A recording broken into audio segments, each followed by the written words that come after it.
Malayali from ഇന്ത്യയിലെ ഒരു core ആശയമായിട്ട് അവർ അവതരിപ്പിച്ചിരിക്കുന്നത്. അവസാനമൊക്കെ ഏതാണ്ട് അത് തന്നെയാണ്.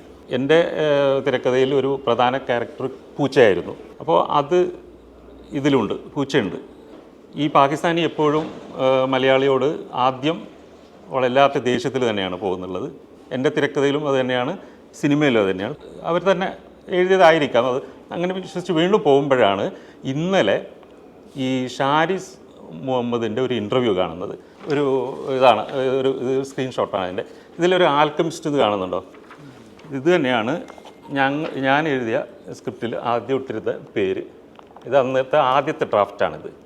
അപ്പോൾ ഈ ഷാരിസ് ഇതിൽ പറയുന്നത് ഞാൻ ആദ്യം ഇട്ട പേര് ആൽക്കമിസ്റ്റ് എന്നായിരുന്നു, എന്നിട്ട് എന്തോ ആ കഥാപാത്രത്തിൻ്റെ പേരിലുണ്ടാക്കിയെന്നൊക്കെ പറയുന്നുണ്ട്.